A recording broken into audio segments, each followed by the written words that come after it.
And if you feel really stuck, you go back to your tools. You still commit to your daily time spent moving towards the things. You connect to other people. You co-regulate, but you know that you know that you know that you are a well-loved child of God and you are deeply, deeply okay. If you are looking to move forward in your life towards your authentic dreams without sacrificing your emotional health, your nervous system, your relationships, or your spiritual health, well, you are in good company. I'm so glad you're here. I'm Courtney Lancaster, and this is a safe space for creatives. This is the Heal Create podcast.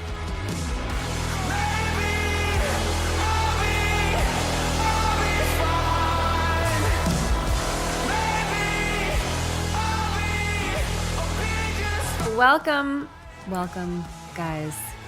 It's been 3 weeks since I put out a podcast episode, and I am so sorry. Our kitchen flooded, and we had to, over the last 3 weeks, in 24 hours, completely pack it up.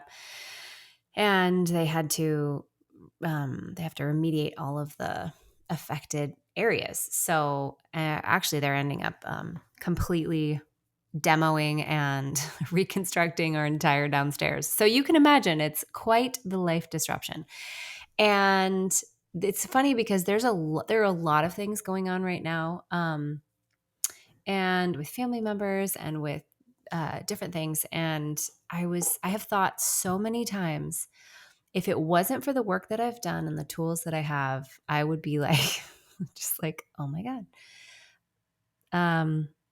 Yeah, probably pretty dysregulated. But as inconvenient as it is, I actually have felt, I'm honestly like probably genuinely happier and healthier in this season of my life, annoyances aside, than ever, probably. And the thing that keeps coming up with clients and with friends, it's like, you know how it just feels like God has you on like a theme?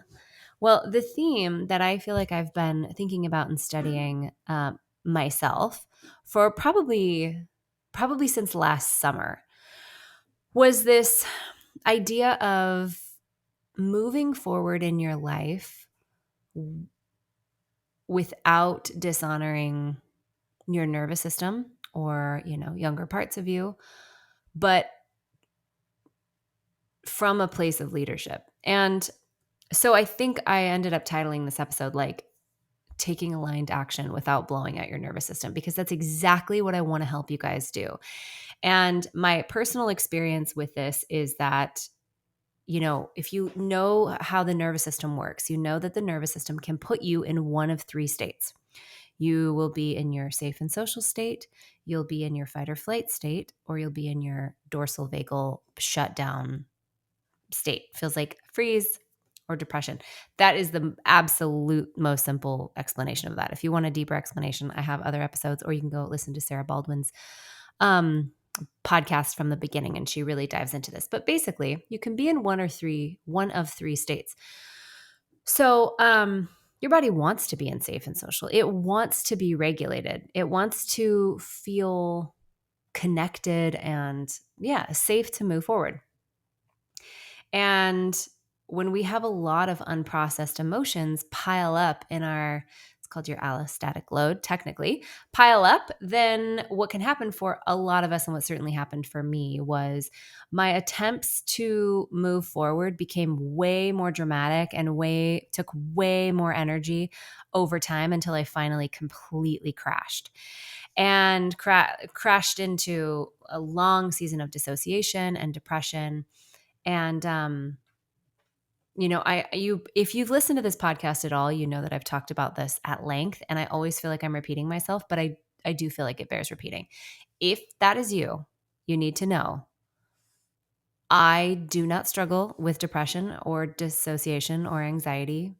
It is very possible to heal. Dissociation, especially derealization, depersonalization, that level of disconnect from your own body is something that I hadn't even heard anybody go through, and I didn't know if I would ever get out, but you do. Your body really does want to heal. So anyways, when I was in that state, I needed a lot of tender care. I needed a lot of kind, soft, like gentle, tender care.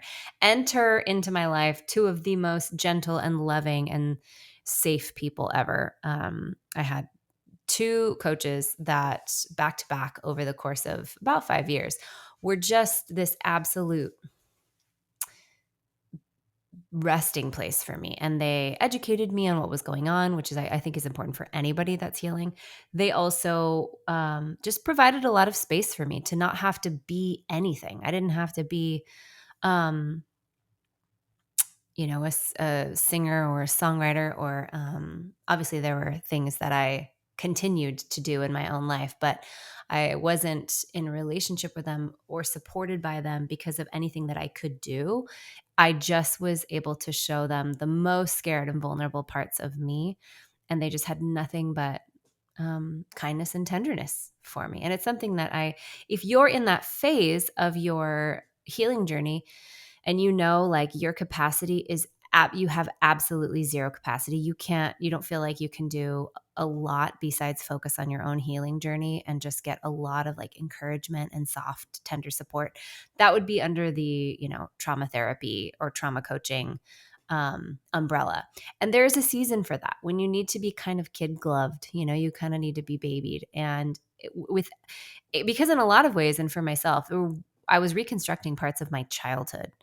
And so it was important for me to receive that kind of like soft, tender, you don't have to go too fast, you don't have to do anything, you don't have to be anything, you're loved exactly as you are, that kind of support. But then what happened is what I have noticed happening to a lot of different people. And then especially recently, it's just come up so much that I thought I would do an episode about it, where people go through that season of getting support and education. They understand themselves. They have they know how to not override their nervous system.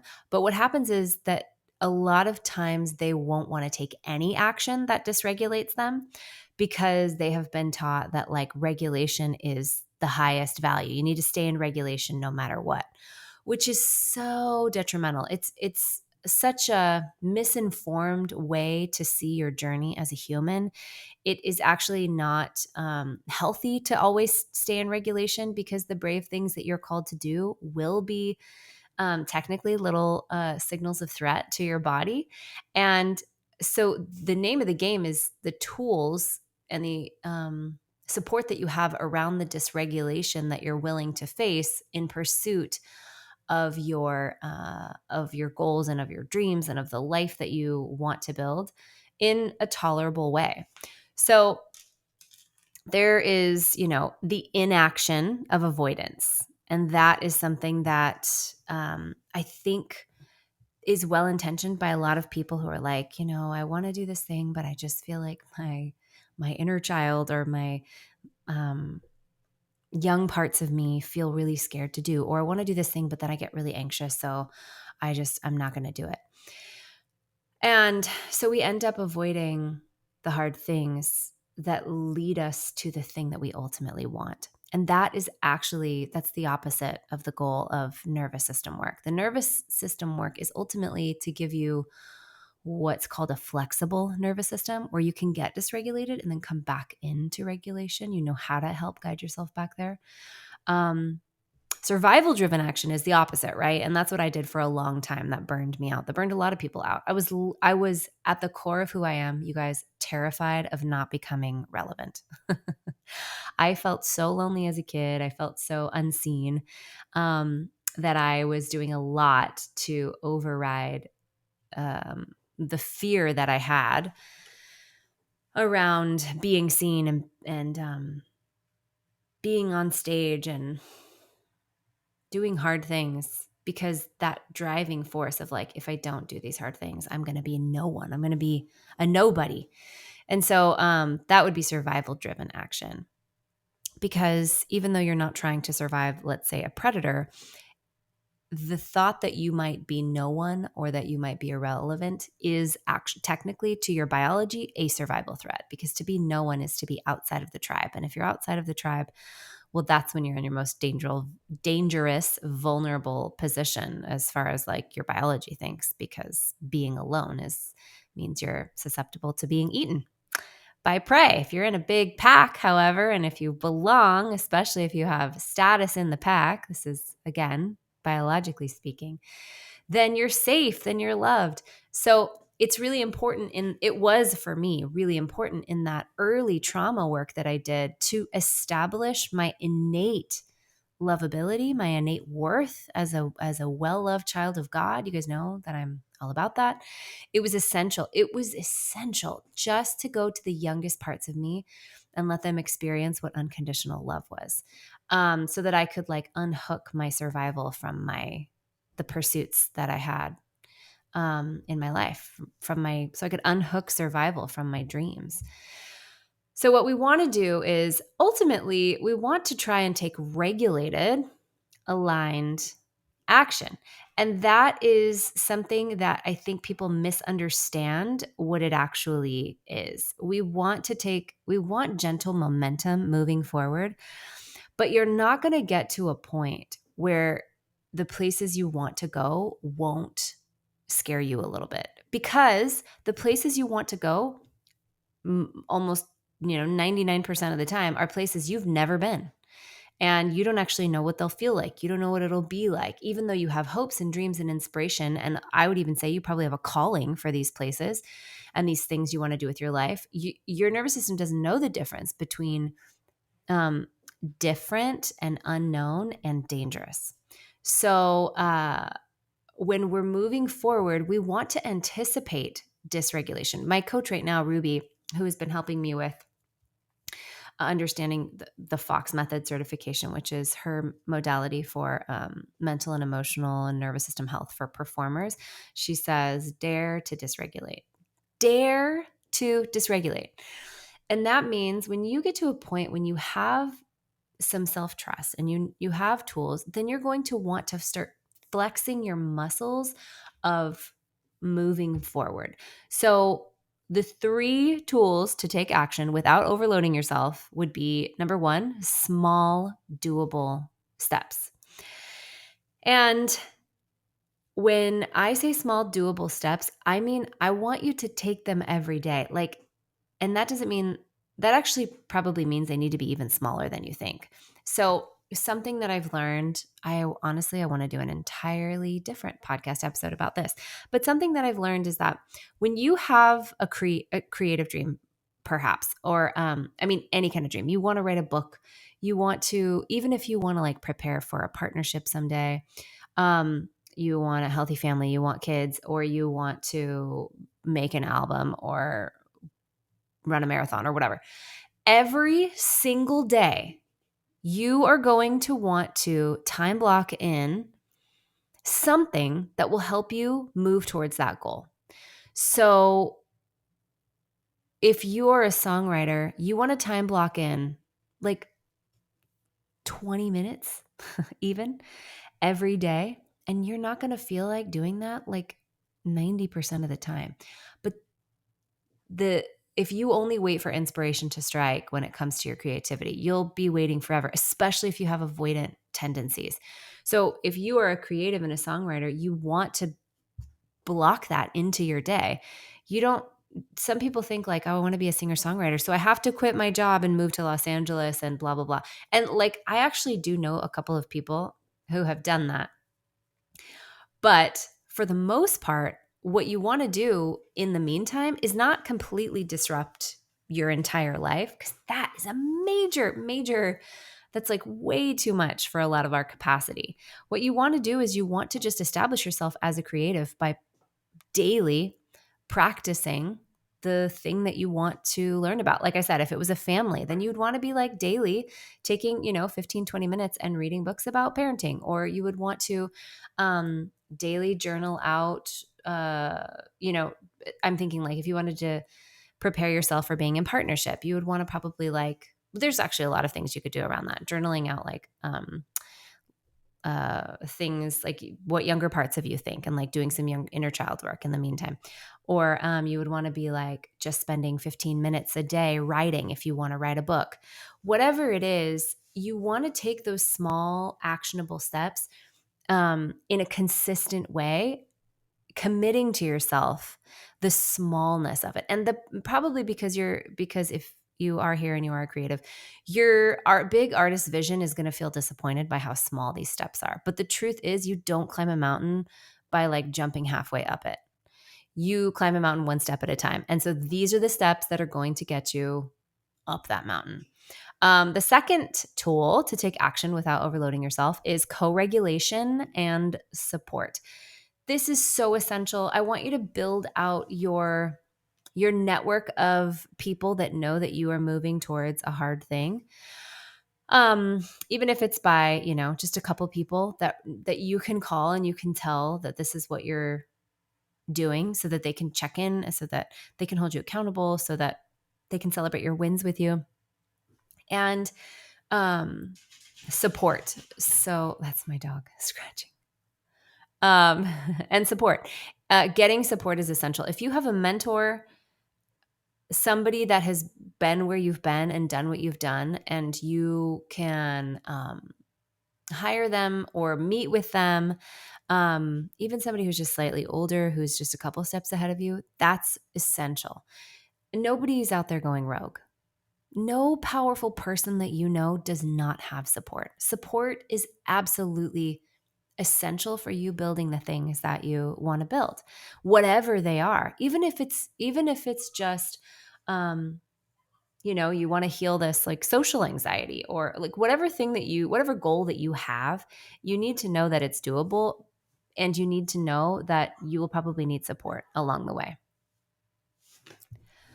The third tool, or I should probably say the third structure to take action without overloading yourself, would be collecting your tools, the tools that work for you. So no doubt in therapy or coaching or whatever, they probably gave you things to do to help yourself back up into regulation.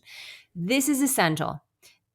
It's important for you to know that when you are dysregulated, you have things that you can do that will support you to come back into safety, but those things will be different depending on how you get dysregulated. So if I take a big step forward and I notice a ton of like freeze, I just like go into sort of a shutdown, I just want to take a nap. The things that I do in that state are going to be like, when I'm talking about tools, I'm talking about the things that you can do with your mind or your body to help you feel safer. So outside of co-regulation and support, which is also essential, like you might call a friend or you might talk to your coach or whatever. Outside of that, knowing personally the things that you can do to help you is important. So if I'm in freeze and I, just feel like I want to, like I said, take a nap, just collapse, then what I want to do is probably slow, gentle movements, rocking, tapping. I want to do things that kind of wake up my body, show my body that I'm here, I'm the boss, and that I see you and I love you. I really am okay. I know that scared you. And like really taking the time to do gentle, I'm kind of rocking right now while I'm talking into this microphone, which is not helpful for you, dear listener. I'm sorry. But basically, you want to do slow, gentle things. This is where the NeuroFit app is absolutely essential. The NeuroFit app is a very helpful tool because it will give you state dependent exercises for you to do that are like 2 or 3 minutes each. But you can even Google like, oh, I'm in freeze. What are some somatic tools I can use? And they'll give you probably little like, gentle kind of workouts for you to do. If I'm in fight or flight, major fight or flight anxiety, this is when you want to do push, pull, squeeze. You want to push against the wall. You want to like do some pull-ups, or you want to do some planks. You want to squeeze your muscles. You're basically trying to tell your body like, okay, I hear you. That overwhelmed you. You thought that the thing that I just did actually made you want to run away because you thought it was a big threat. But actually, I'm safe. I'm here. I promise. So let's get some of that energy out. Other tools can be meditations. Meditations, I think, are essential for reprogramming your subconscious. So tools to help you go like into a safe place if you're feeling really dysregulated. I have one on my Heal Create Method course on my website.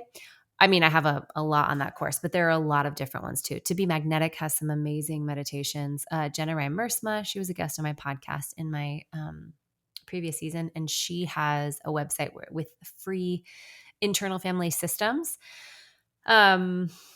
little meditations that you can do to kind of talk to the younger parts that might be activated. Some meditations are great. Somatic tools are great. Knowing if you just need to take a bath or go on a walk or just kind of do some gentle stretching or like shift gears, cook something, paint something, just something to kind of help your body know like, okay, we're not going to dwell on how scary that was because you really are okay. Again, this is not the work that you do when you are at the beginning of your journey. It is certainly work that you can integrate. But if you're severely dysregulated and you're stuck there, then I'm not necessarily saying that you also need to be moving towards some kind of goal or pursuit. You'll know if this is you, where you're like, I have an understanding. I pretty much know. Life still feels tricky sometimes, but like I do want to move forward. So if that's you, this is who this is for. So, a simple framework for sustainable action is just to notice, pause and notice, what state am I in? Okay, what's going to help me feel a little bit safer, bring a little bit more energy to me? And really there's no ceiling to how you can really know yourself and trust yourself. So if you are asking yourself that question, consistently, it's pretty much a question you don't have to consciously ask anymore. You're just always sort of aware, like, where am I? The thing that I would say, though, is most important is that I have a feeling that for most of you listening, you need to hear that you really are stronger than you think you are. You really are okay. You really can do this.